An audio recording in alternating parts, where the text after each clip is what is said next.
Hey guys, welcome back again to my channel that is Coding is Easy, where you will be learning Python code in detail. So this is where we have stopped yesterday, and today we will be starting with the new topic that will be variables, data type, identifiers and keyword. I have just mentioned today's agenda in the print statement so as to get you familiar with the print statement and how we have used it using the \n in all the different things. So let's just start. And that's it. We have printed our statements that today's topic will be this. So let's get started.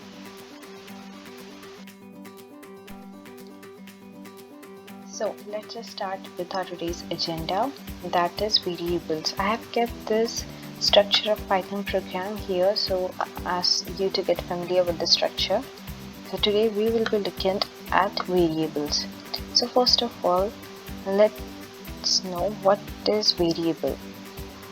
So variable is a location that is used to store data in a memory. For example, if you want to store any data into your memory, you need to have something which you can give a name to.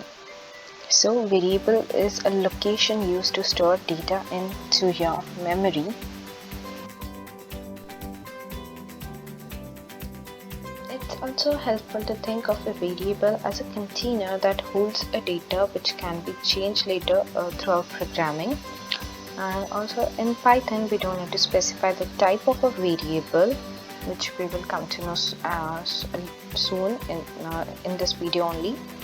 So because Python is dynamically typed, as I have already mentioned in the previous video what is dynamically typed and also given one example for that. So this Python language automatically decides the data type depending upon the type of the value which we insert. So let's just see how to define a variable. So while defining, we need to know the syntax of how we will be storing the variable. So first of all, you need to specify a variable name, like it will be just the identifier which you give to your data. So it will be a variable name. You can give any type of name, just to keep in mind that it should not be the keyword that we use in Python. Then you need to specify the equal to sign, and later on you need to give your value. There is no need to give semicolon in Python language. So that's it. So now just see the example. For example, I will give a variable name as a equal to some value, for example 10. That's it. Now a variable have been created whose variable name is a and the data which it store is 10. You can also give a string value. Example, I have used a variable here that is b. Sorry for that. Yeah, so I will be using a variable b and it will store, say, some data, that is Python. So now this b is a string variable, that the variable is of string data type and the value it will store is Python. For storing the string data type, we need to specify it in the double quotes. In Python you can also use single quote. It will not give you any error. That's it. It will not show any error even if you specify a string in a single quote. So that's it. Now if we print these two numbers, one integer data type and second string data type, that is a and b, so it will be print a.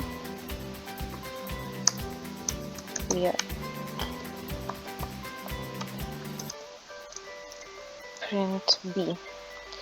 So let's just run this code. That's it. You can see the functions have been printed. To specify more,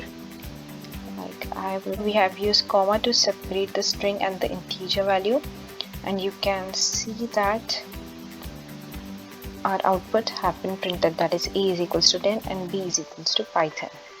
That's it.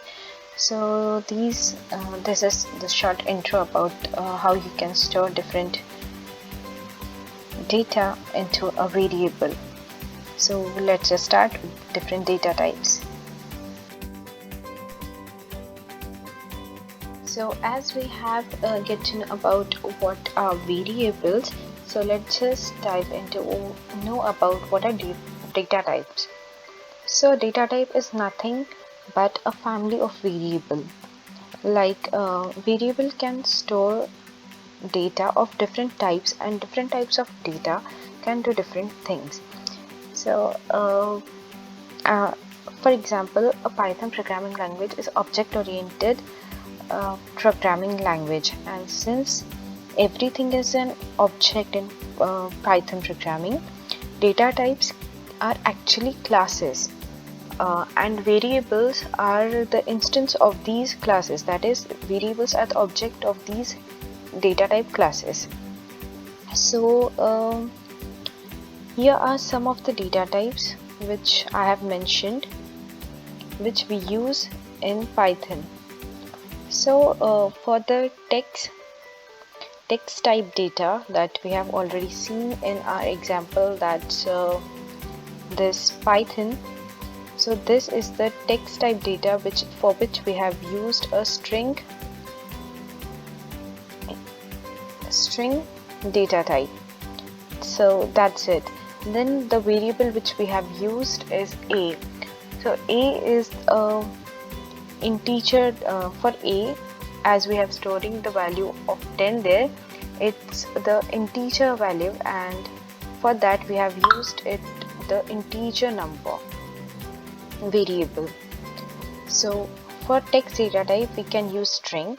For numbers we use integer, float and complex. These are the three different data types which we use in Python. There is nothing a concept of double in Python. We just use integer and float and complex, and it will handle all the range of data which we stored in numbers. Next there comes the sequence data type. In Python there are four important data structures, that is list, tuple, set and dictionary. These data structure we use extensively in Python, and these are very much helpful for us too. So for sequence data type, list, tuple and sets are used, and for mapping we use dictionary. We will be learning about it in the upcoming videos, but for now you can know that mapping data type is for mapping data type we use dictionary, and dictionary contains key value pairs. That is, for a particular key you will be having a particular value. Next there comes a boolean type, for which we use the true false value, that will be there or not. True false value we use a boolean data type, and there are also one data type, that is binary data type, which stores bytes and byte arrays. So these are the different data types which we use in Python.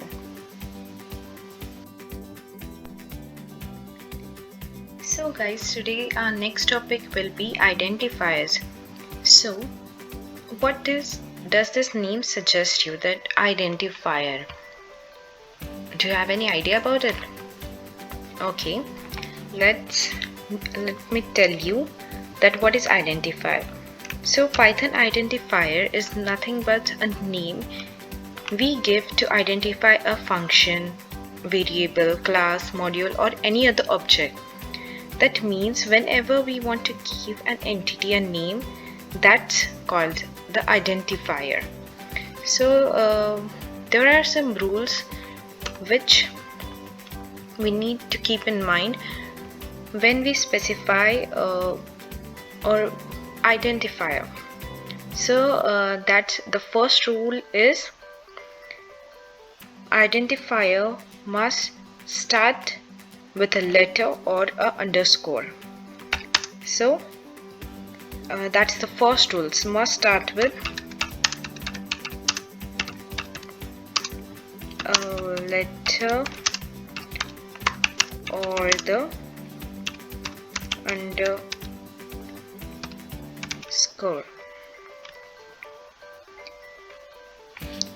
Next rule will be that it must start with letter or underscore, and next can be alphabet,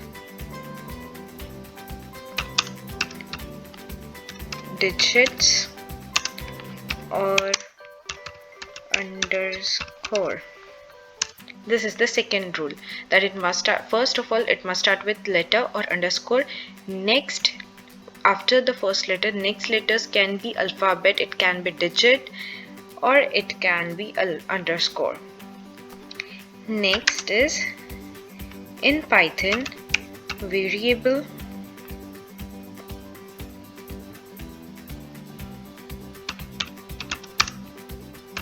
names are case sensitive. That is, in Python, variable names are case sensitive. Now, what is case sensitive? Let me give you one example for that. For example, I store that, let's say, p is equals to 10 and p is equals to 9, and if I print p comma p, now let's see what will be the result.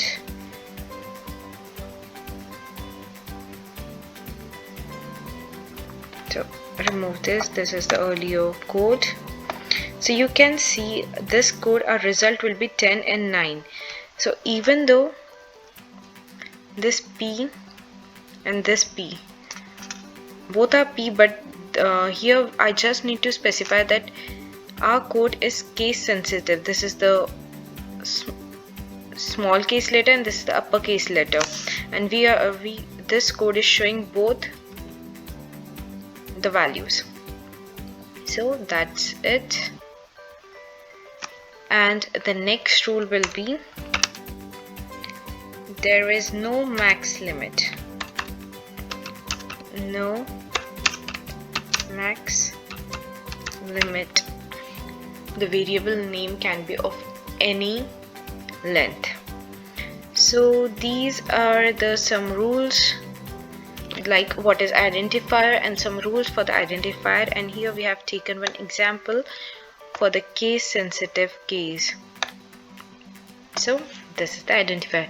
Now let's start with what are the keywords which we use in Python programming language.